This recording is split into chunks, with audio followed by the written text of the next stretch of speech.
Olha, muito bom a presença do servidor público, desembargador, professor, presidente do Tribunal Regional Eleitoral, né? E uma pessoa necessária para a população do Maranhão, Paulo Velten. Bem-vindo ao programa Palpite, né? Muito obrigado, Felipe. A honra é toda minha de estar aqui contigo. Eu estava já há algum tempo te devendo essa vinda aqui.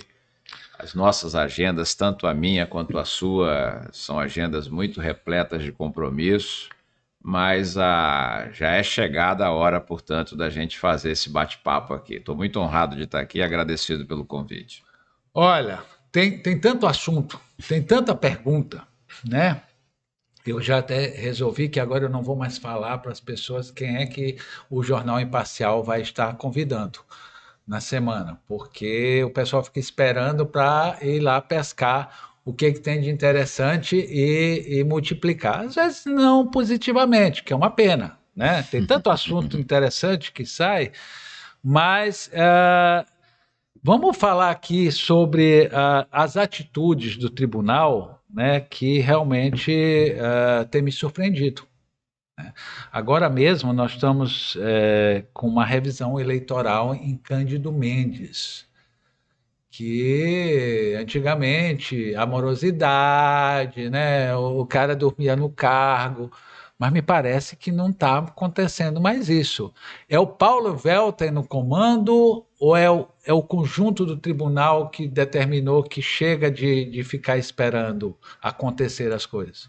Sem dúvida, Felipe, que é o conjunto do tribunal, né? Nós temos no Tribunal Regional Eleitoral do Maranhão uma burocracia de mérito. Eu tenho sempre feito questão de registrar isso. Servidores do mais alto nível, qualificados, preparados. E nós temos também, sem dúvida nenhuma, juízes eleitorais, né, e juízas atuando em todo o estado do Maranhão, nas nossas 105 zonas eleitorais no estado e atuando com muita eficiência, né? Os juízes hoje têm metas a cumprir, o tribunal dá todo o apoio de infraestrutura portanto, nós temos todo um trabalho muito bem organizado, que tem por trás uma logística que está operando. Esse tema da revisão eleitoral que você traz aqui é muito oportuno. Ele está acontecendo exatamente agora, nesse momento em que nós estamos aqui conversando. Já tem uma equipe do Tribunal Regional Eleitoral, junto com a corregedora eleitoral, a desembargadora Francisca Galiza, lá atuando em Cândido Mendes, que é a nossa 64ª zona eleitoral. O que aconteceu lá? Eu cheguei no tribunal, você sabe bem, ano passado, saindo da presidência do Tribunal de Justiça, e nós já tínhamos lá, né, uma determinação de realização de uma correição. Essa determinação foi do desembargador Gonçalo, que à época ainda era o corregedor, desembargador José Luiz, o presidente do tribunal, e foi recebida lá uma quantidade considerável de denúncias, né, de fraudes, né, de transferência de domicílio eleitoral, de cidades do Pará, de outras regiões do estado. Era algo assim, de fato, que o tribunal tinha que olhar com muita atenção e fez isso daí. E fez isso de que forma? Mandou, né, determinou a realização de uma correição que quando nós chegamos lá, né, em abril, a gente deu sequência a esse trabalho, né, iniciado, portanto, lá com o desembargador Gonçalo. E essa correição ela foi uma correição bastante abrangente e levantou um relatório no final, né, desses trabalhos, identificando que havia ali realmente um grande indicativo de que um movimento estranho, no mínimo estranho, teria acontecido, né? Denúncias, inclusive, de eleitores, de pessoas que não sabiam sequer que os seus títulos haviam sido transferidos. Então foi algo grave que se identificou lá. Portanto, nós avaliamos, né, o trabalho dessa correição, e aí eu já à frente da corregedoria, né, determinei a realização da revisão eleitoral. A revisão eleitoral ela não acontece em ano eleitoral, né? Por isso que ela está sendo feita agora. Ela não poderia ser feita no passado, no ano das eleições. e ela requer toda uma estrutura logística, de orçamento, isso é comunicado ao Tribunal Superior Eleitoral, é ele que tem que autorizar a realização dessa revisão eleitoral, de modo que isso tudo aconteceu, né? E essa revisão eleitoral, ela está programada para acontecer agora, inicia agora na segunda-feira, né, dia 2 de junho, e vai, durante 2 meses, ser realizada lá. O que vai ser feito? Todo o registro eleitoral, todas as pessoas foram convocadas por edital do juiz eleitoral. Nós vamos fazer toda a biometria dessas pessoas. É como se nós iniciássemos do zero lá o registro eleitoral dessas pessoas e nós vamos verificar. Aqueles registros que não forem realizados, os cidadãos que não regularizarem, portanto, o seu alistamento, a sua biometria, terão seus títulos cancelados, né? Isso vai acontecer certamente para que nós possamos aí identificar, né, aquele título eleitoral que está lá, registrado naquela zona, mas que não é real, é fictício. É aquele sujeito que muitas vezes transferiu o seu título só para votar, mas não tem nenhum vínculo com o município. E com isso, o tribunal assegura aquilo que ele deve fazer, que é a integridade do processo eleitoral, expurgar tudo que possa aí contaminar o processo e vamos, portanto, dando sequência a esse trabalho. A mim me compete hoje, à frente do tribunal, dar sequência, portanto, reafirmar o nosso compromisso, né, de expurgar do processo eleitoral tudo que vier para atrapalhar a saúde desse processo, né, em termos de abuso do poder econômico, abuso do poder político, fraude. Nada disso mais é possível hoje no processo eleitoral. A Justiça Eleitoral brasileira, a gente pode afirmar, Felipe, ela tem atuado para ser realmente a fiel escudeira do processo eleitoral. Nós temos que assegurar que as lideranças escolhidas pela população através do voto soberano sejam aquelas que foram escolhidas de fato e de direito, para que possam assim assumir os seus mandatos e cumprirem aí os seus compromissos de campanha, no sentido de implementar boas políticas públicas e melhorar a vida das pessoas. Essa é a razão de ser do processo político-eleitoral. Veja, um dia desse eu estava até escutando um jornalista dizendo que essa modalidade de voto no interior, o povo chama voto Guanabara, né? Porque diz que pega um ônibus, traz um ônibus, leva um ônibus. A informática, o IA, hoje, é um facilitador desse processo antecipado, porque eu sei que precisa se deixar acontecer o fato, né? É o básico do direito, é o básico do jornalismo. Quer dizer, sem o fato ter acontecido, a não ser que você esteja realmente conseguindo investigar e chegar em cima da hora e ver as pessoas que estão sendo compradas, que os votos estão sendo comprados, né? Existe algum projeto de se trabalhar essa identificação, né, durante o ato ou não?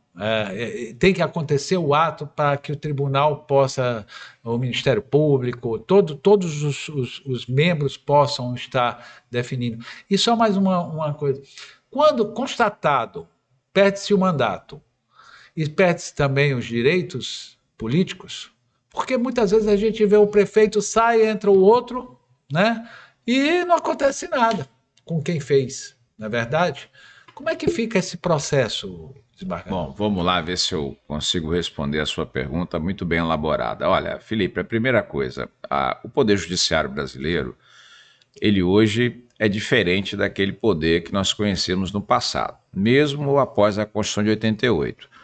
Nós precisamos aí de um tempo para maturar, e isso Sim. foi maturado, foi feito um pacto federativo. Veja, todos os poderes do Estado perceberam que havia necessidade de nós reestruturarmos o Poder Judiciário para ele poder atender aquelas demandas reprimidas, né, todas lá oriundas daquele período de inverno democrático que nós vivemos no país. Então a Constituição Federal chega, traz um novo poder judiciário, mas a situação no plano real, no mundo da vida, era a mesma.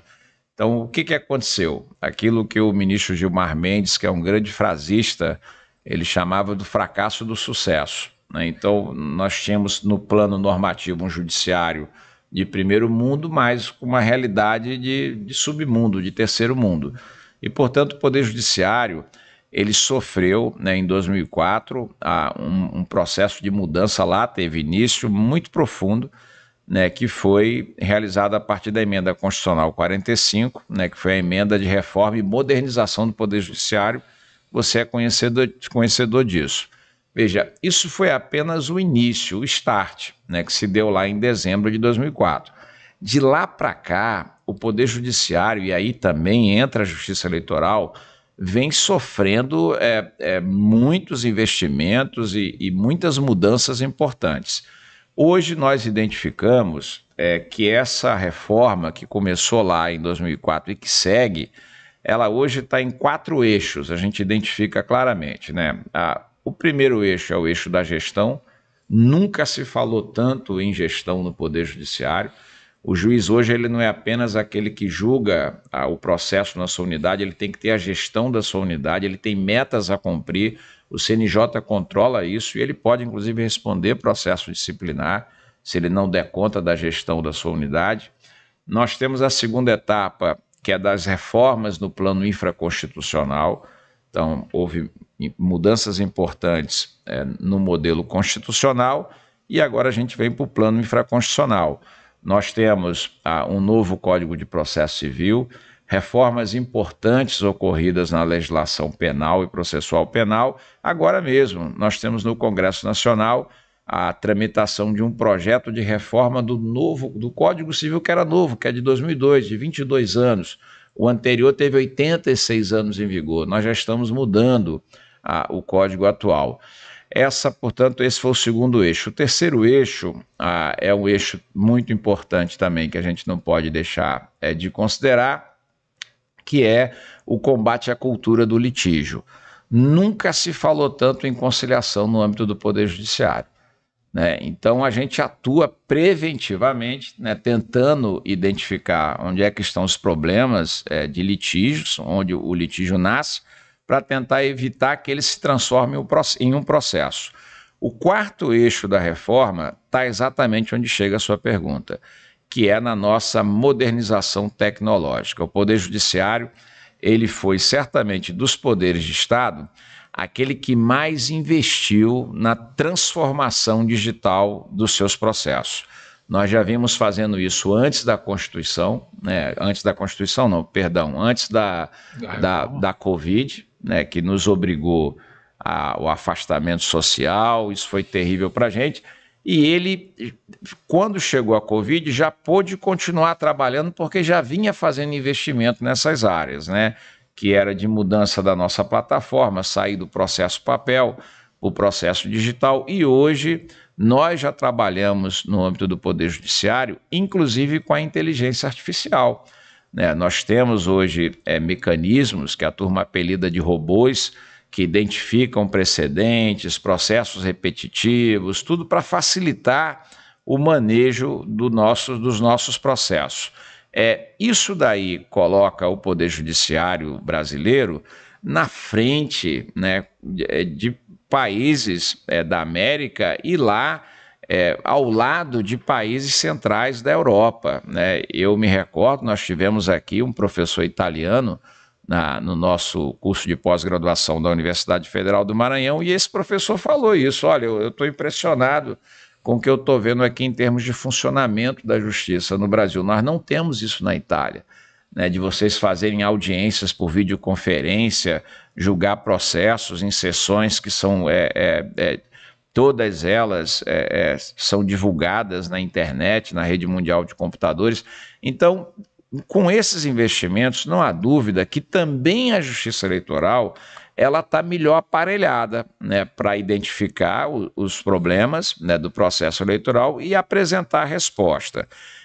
Mas o Poder Judiciário, isso é bom dizer, nesse caso do processo eleitoral, ele tem a sua atuação desenvolvida na conformidade da lei e da Constituição. né? Então não pode ser diferente do que acontece nos outros segmentos da justiça. O juiz eleitoral, ele atua de ofício lá na área da propaganda, né? Ele tem o chamado poder de polícia para identificar o abuso. Fora desse plano aí, tem que ter o processo judicial eleitoral.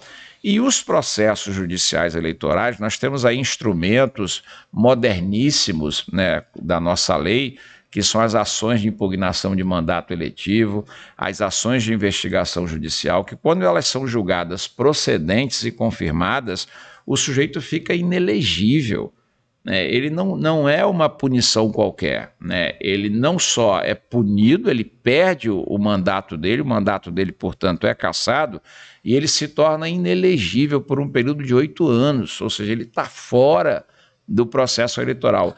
As punições, Felipe, elas são severas, são terríveis, e a gente percebe que a classe política, a gente nunca pode generalizar. Eu tenho sempre dito, você é um grande jornalista e a gente tem tido a oportunidade sempre de conversar, e eu afirmo e reafirmo isso. Nós não podemos jamais criminalizar a política. A política é o grande instrumento de transformação da sociedade. O que nós queremos, esse é um compromisso que não é só do Poder Judiciário, ele deve ser de toda a sociedade, é expurgar as más lideranças, aquelas lideranças que não são comprometidas com os objetivos de construção de uma sociedade harmônica, pacífica, justa. E, portanto, esse é o trabalho da Justiça Eleitoral, né? Fazer com que esse processo ele funcione, interpretar e aplicar a lei corretamente para a gente poder enaltecer as boas lideranças, aquelas que a gente espera, né, cheguem ao poder, né, como fruto da escolha, do veredito popular. E esse, portanto, é o papel da Justiça Eleitoral no Maranhão, e ela tem desempenhado bem, assegurar a soberania do voto, a vontade da população. A população escolhe qual é o líder que ela quer ver à frente do governo, do executivo, no parlamento, e é isso que vai acontecer. E a Justiça Eleitoral, portanto, ela vai ser a fiadora da rigidez desse processo. Não, isso não se discute. É a questão de que, né, nós não somos tão velhos assim, mas a gente vem de 40 anos de militância nos processos, e principalmente na área política, e antigamente era assim, era uma coisa nacional, roubo era nacional, porque eu nunca digo que isso é uma artimanha, eu digo que isso é roubar o direito e o futuro das pessoas.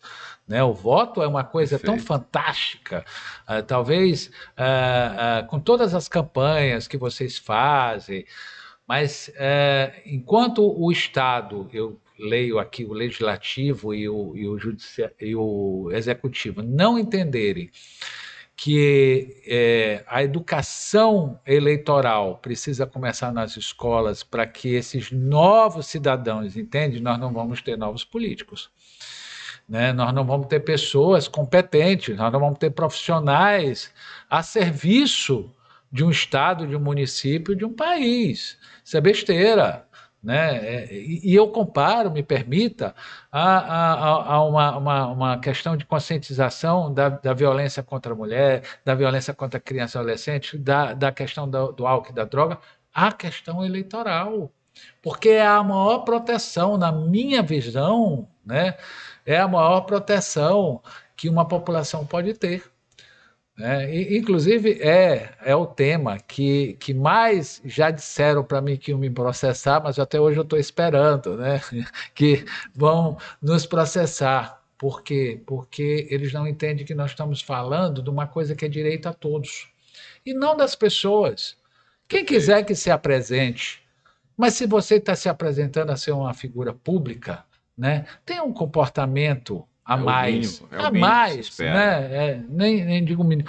Mas dentro desse processo nós temos outros processos sendo julgados, né? E para minha surpresa, aqui tem um processo se eu não me engano, é do Podemos, que são 3 vereadores de São Luís. E todo mundo já dizia assim, olha, já está na fase final, né? E eu constatei que não, que ainda nem subiu para o pleno. que falta para agilizar esses processos? Não para penalizar esses candidatos, mas exatamente para demonstrar se estão ou não usando de artifício. Como é que está esse processo desses vereadores? Eu coloco este porque, tal qual o Cândido Mendes, que é escandaloso, né? Esse é um processo que movimenta, porque tem ligações financeiras, tem ligações estruturais, de poder em volta disso. Bom, Felipe, eu não posso falar de nenhum processo em particular, Claro. sobretudo por não conhecer o caso, o processo. O que a gente sabe ler pela imprensa, isso aí não tem relevância no momento de julgarmos o processo. Nós temos que nos ater àquilo que está nos autos. Mas o que eu posso te dizer é que, no geral, a performance da Justiça Eleitoral do Maranhão tem sido uma grande performance. Para que você tenha uma ideia, nós vamos conseguir pela primeira vez, esse é um feito inédito, e eu estou aqui revelando no seu programa Palpite aqui em primeira mão, nós vamos conseguir, ainda este ano de 2025, e eu acredito que até o iniciozinho já do segundo semestre, julgar todos os processos das eleições de 2024. Todos. Todos os processos. E aí você coloca mais de 18 mil prestações de contas. O senhor não está mais atendendo telefone, né? Não, a turma no primeiro grau tem trabalhado muito, né? O Tribunal de Justiça tem dado um grande apoio aos nossos juízes e juízas, todos estão trabalhando e se empenhando muito, né? E esses processos que são mais importantes, né? Vamos dizer assim, porque envolvem o mandato eletivo, as AIGs e as AIMs, também estão sendo julgadas com muita celeridade.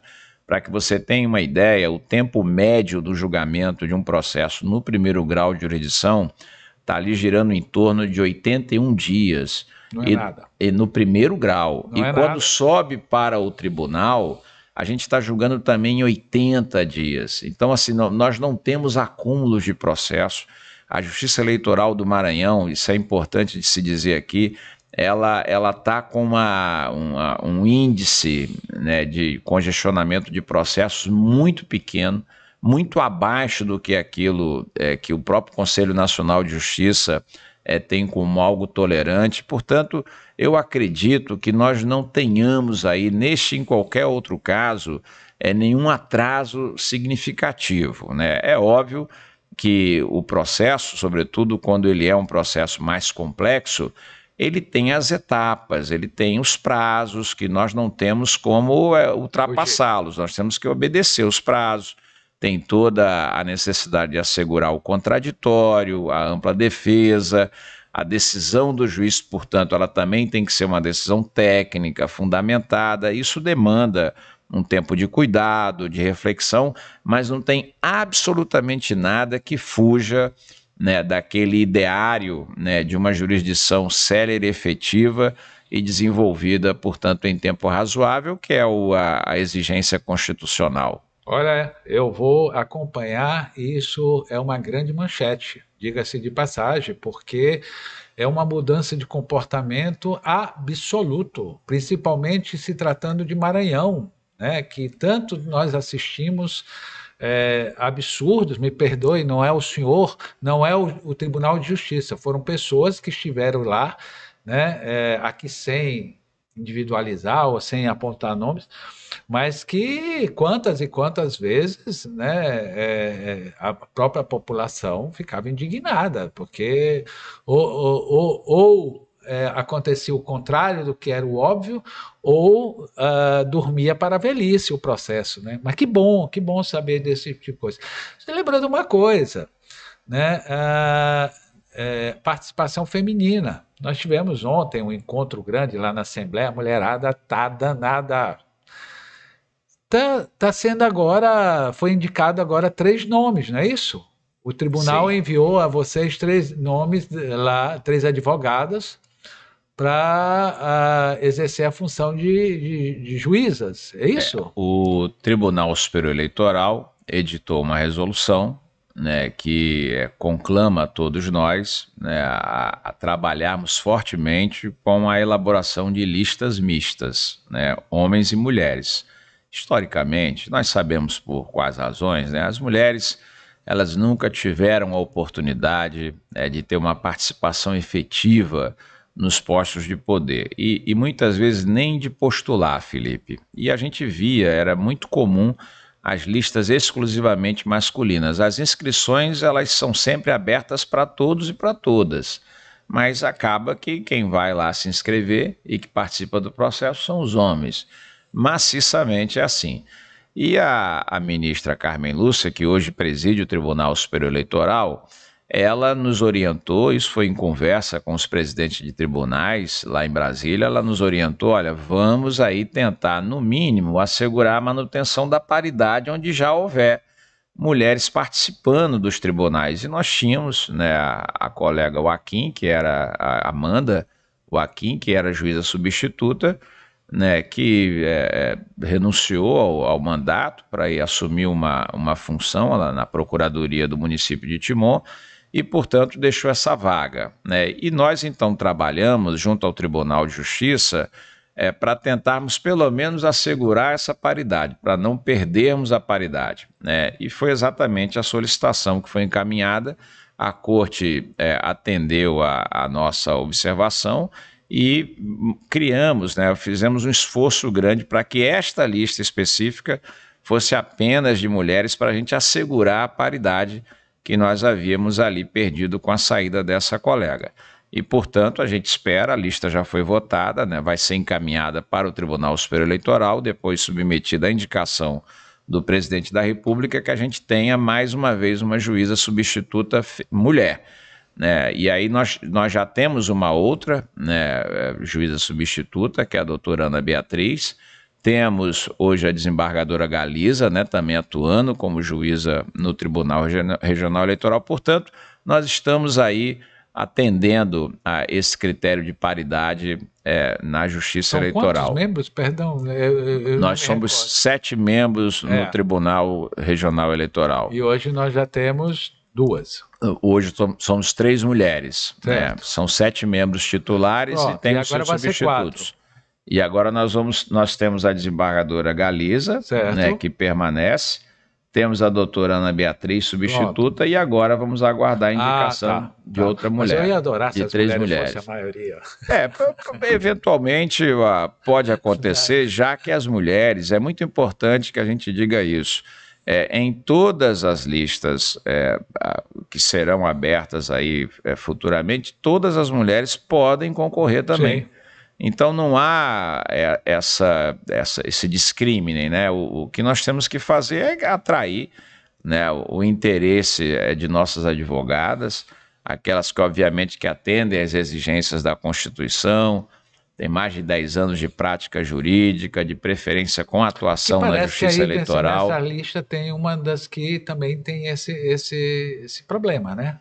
Hoje está sendo apurado isso. O tribunal vai dar oportunidade do candidato que eventualmente, o Tribunal Regional Eleitoral, de não atender os requisitos por alguma falha de documentação ou coisas do tipo, dele corrigir, né, antes de nós enviarmos essa lista para o Tribunal Superior Eleitoral. Esse cuidado ele precisa ser observado, sem dúvida nenhuma, e o Tribunal de Justiça mencionou isso aí, os colegas sugeriram essa atenção, e nós vamos implementar isso para que não haja o risco, né, e o aborrecimento da gente receber uma lista de volta.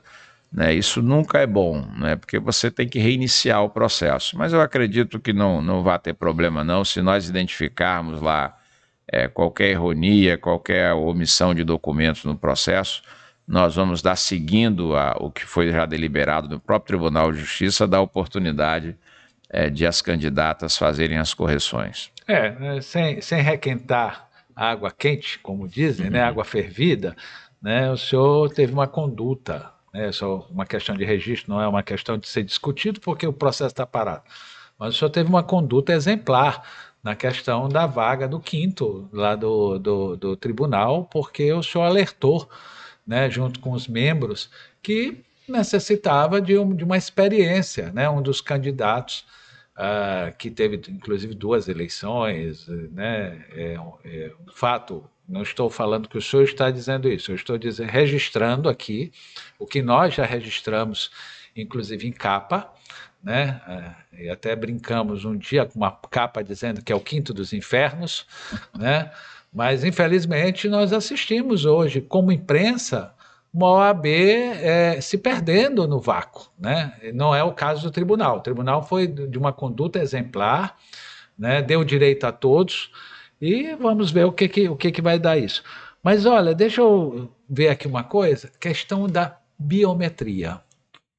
Hoje todo o Maranhão, todos os eleitores já estão lá com o dedinho ou ainda precisa fazer esse processo, não só pelos novos eleitores, mas os eleitores que já existiam.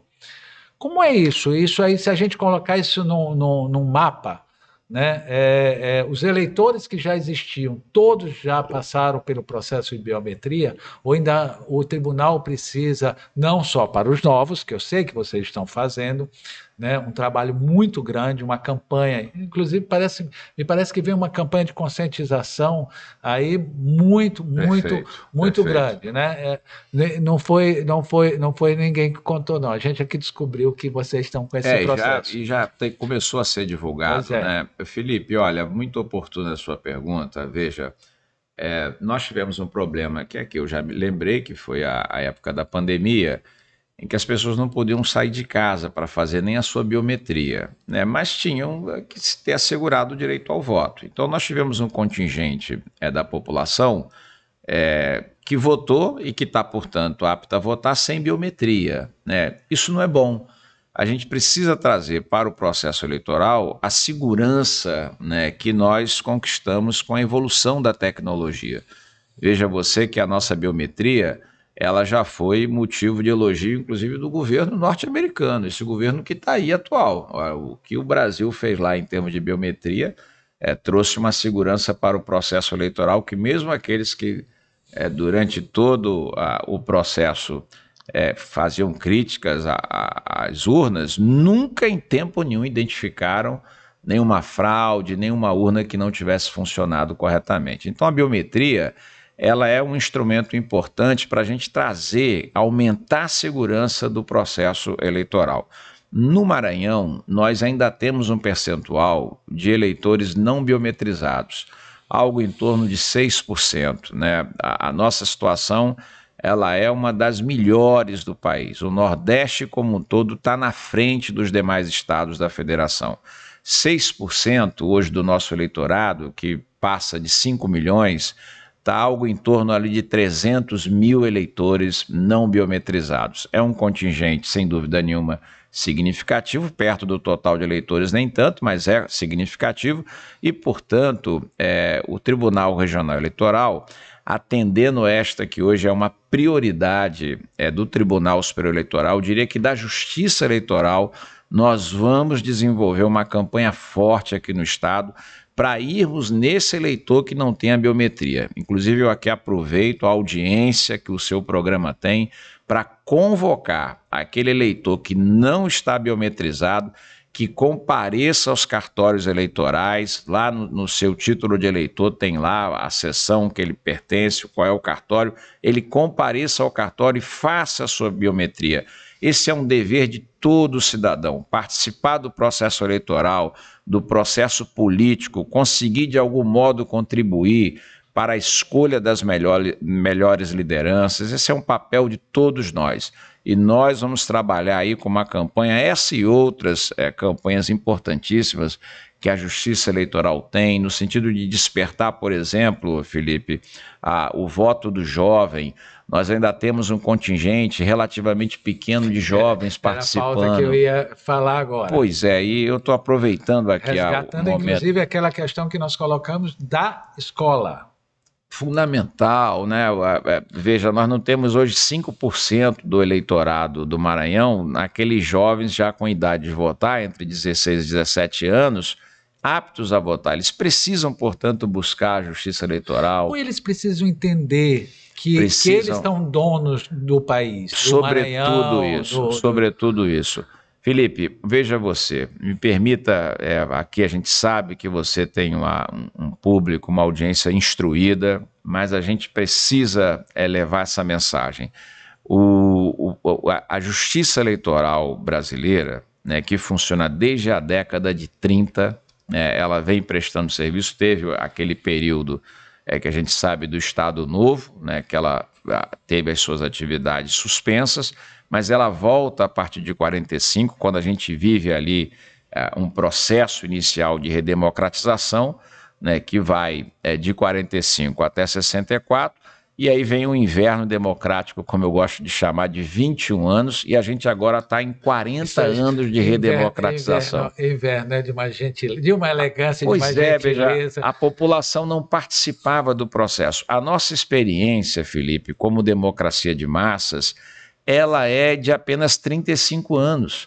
Né? Naquele período de fundação da República, que a gente pode colocar aí, da fundação da República até a Revolução de 30, né, 40 anos aí de democracia, era uma democracia formal, Felipe. Veja, as mulheres que já lá eram já metade da população não participavam do processo, os analfabetos não podiam votar, né, os nossos alforriados, né, aqueles que foram escravos no passado, quase todos analfabetos não participavam do processo, o mendigo, o cigano não participava do processo. Quem votava era basicamente aquele cidadão branco, instruído, com mais de 21 anos, só esse que podia participar do processo e, portanto, ele ia lá, na verdade, era praticamente homologar aquela escolha já feita pelas oligarquias políticas. E tanto isso é verdade, eu tive a curiosidade de verificar, eu estou estudando muito isso hoje, como tem aumentado a participação da população brasileira no processo eleitoral. Olha você, Felipe, que a primeira eleição direta para presidente da República foi em 1894, nós elegemos Prudente de Moraes com uma quantidade de menos de 200 mil votos, 191 mil votos, salvo engano, e o número de eleitores aptos a votar era algo em torno de 5,6% da população brasileira, que naquela época era de 15 milhões de habitantes.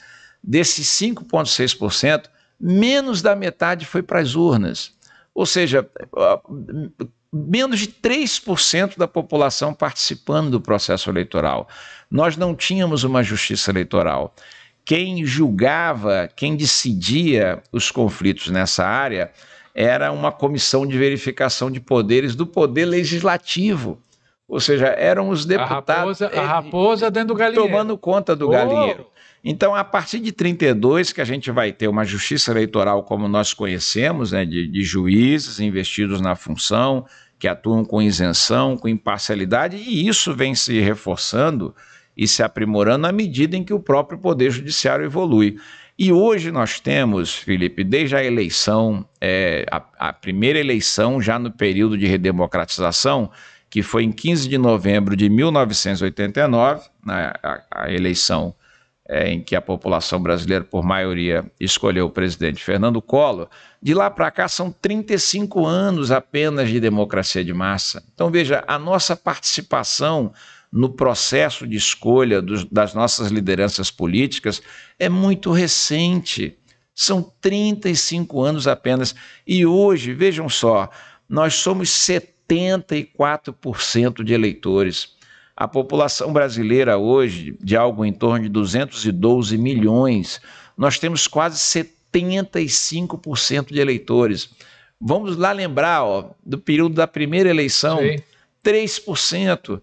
Então não há dúvida que nós estamos no caminho da transformação. E essa transformação, ela se faz pela política, pela escolha responsável das boas lideranças.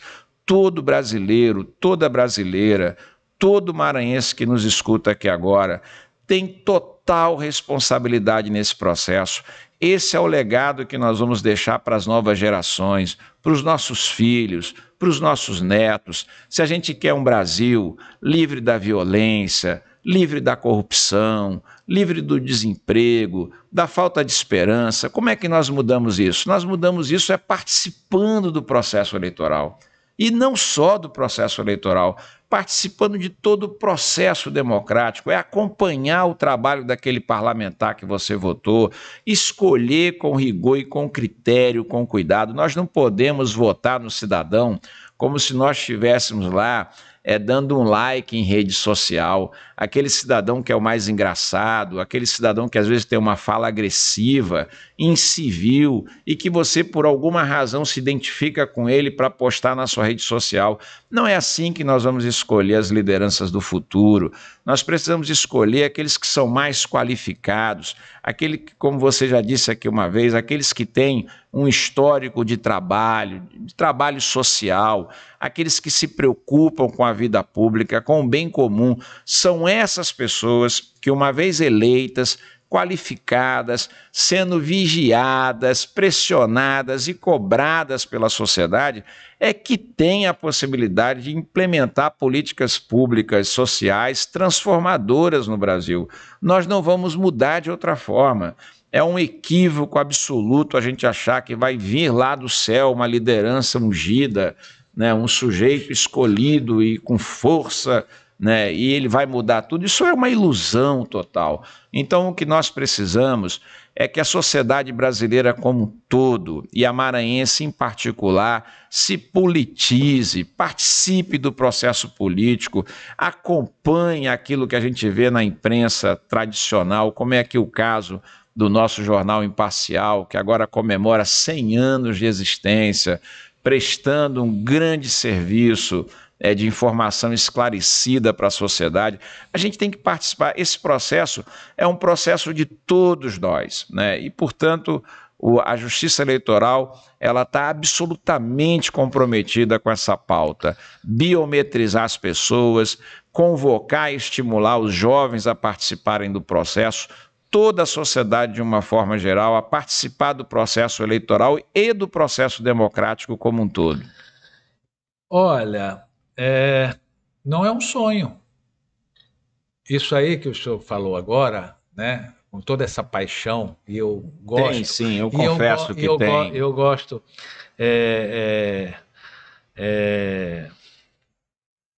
Desculpa, eu estou só pegando aqui um dado que eu queria... Essa paixão é própria da nossa geração, né, Felipe? Eu costumo dizer, se você me permite... Mas que ainda tem nessa geração. Sim, também. Mas precisa ser cultivado. Veja, você acha que... Você que é um grande jornalista, que tem prestado um grande serviço social, você faz esse trabalho, você sabe, eu aprecio e admiro. Estou aqui muito também por admirar o seu trabalho, viu? Obrigado. Pode ter certeza disso.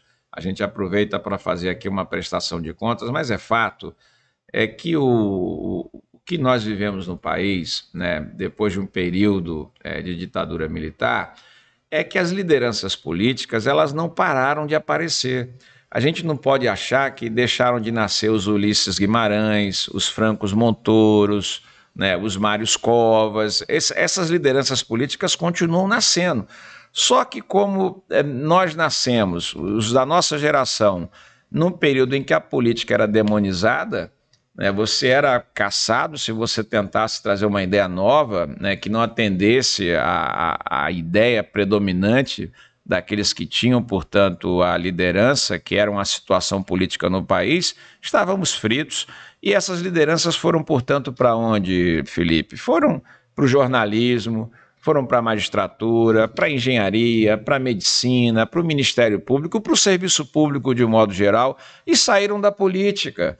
Quando a política é o lugar das grandes lideranças. A gente não pode perder isso de vista.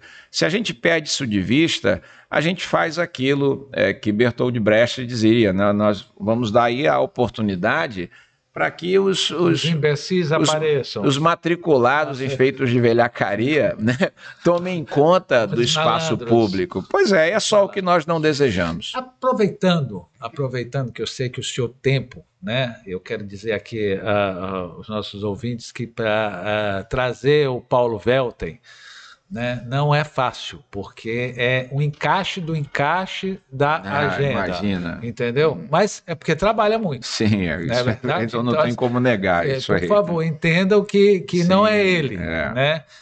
Mas assim, vamos entender só aqui para a gente completar aqui essa conversa. Vivemos um momento ridículo a nível de ataque ao judiciário, né? Não querer que o judiciário seja judiciário, não querer que ministros tenham papel de ministro. Agora, muito pior, querer aceitar que figuras, né, você é elegante, como eu sempre fui, mas eu juro que veio o sanguezinho aqui na saliva para comentar, porque isso é uma coisa que não é que é uma indignação, né, é uma revolta mesmo. Querer dizer que um ministro do Supremo Tribunal Federal não pode julgar pessoas que estão tentando contra a democracia brasileira e a autoridade de outro país querer determinar, né, a sermos subjugados nesse processo, hoje em dia, como é que o senhor que foi um universitário, né, presente em todos os debates de políticas públicas, como é que o senhor que sempre foi um advogado militante, foi e é um juiz, né, Estado desembargador, como é que o senhor consegue fazer essa leitura só para nós conseguirmos entender, né, o Paulo Velten olhando esse absurdo que acontece hoje em relação ao judiciário? Não quero dizer que o judiciário é perfeito, muito pelo não, contrário, como críticas nenhuma instituição. severas, É. entendeu? Está lá no papel porque quer, mas daí os outros quererem julgar o que nos pertence, fica difícil, não? Felipe, eu vejo com a mesma apreensão e indignação que você, né? Isso é absolutamente descabido, né? E é constrangedor ver que muitas vezes esses movimentos, eles são movimentos orquestrados por políticos nacionais, por políticos Que é o brasileiros. maior É absurdo. muito triste isso. E isso tudo é fruto, de forma muito resumida que eu vou tentar responder, da ignorância, do desconhecimento do funcionamento da democracia. Em todos os países do mundo em que a democracia é plena, é efetiva, aquela democracia que inclusive entrega boas políticas públicas, o judiciário sempre foi protagonista. O judiciário é forte nesses lugares. O judiciário é aquela instituição encarregada, por meio dos seus juízes, que são legalmente investidos, de arbitrar a solução dos conflitos. Em todo mundo civilizado tem que ter um árbitro da solução dos conflitos. O conflito existe, ele chega para a apreciação do árbitro, o árbitro vai dizer. Ele absorve aí, usando uma expressão do professor Técio Sampaio Ferraz, a insegurança. Olha, entre o conflito aqui, entre o que está dizendo A e B, razão assiste a A. E aquilo está definido e é assim que tem que ser, é assim que as coisas funcionam. Desde sempre foi assim. Então nós não podemos, de modo nenhum, ter um poder judiciário amedrontado, tutelado por quem quer que seja, né? O juiz brasileiro, ele tem suas prerrogativas, ele tem a liberdade, ele tem a independência de julgar, de interpretar os fatos, aplicar o direito na conformidade da lei e da Constituição. É o nosso modo binário de atuação. Aquele cidadão que por alguma razão está resignado, insatisfeito com uma decisão que lhe foi contrária, ele acessa o duplo grau, ele vai recorrer para os tribunais, ele tem o direito na democracia de se manifestar. Agora, o que nós não podemos, nesse ambiente de democracia, é permitir o que a gente identifica aí, né? Esses discursos de ódio, de atacar autoridades, de atacar poderes que são vitais para o funcionamento da República. Eu vejo, portanto, com muito espanto, com uma certa apreensão, mas muito seguro, né, de que nós estamos no caminho certo.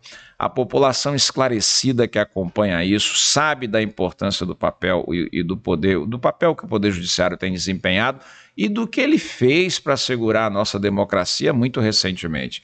Então nós temos que seguir essa trilha, né? Não há, como já dizia Rui, salvação fora da lei. Nós temos que seguir essa ideia de império da lei. É a lei que deve nos governar, todos nós, do ambiente privado, do ambiente público, governantes, todos tratados da mesma forma, com a mesma consideração e com o mesmo respeito.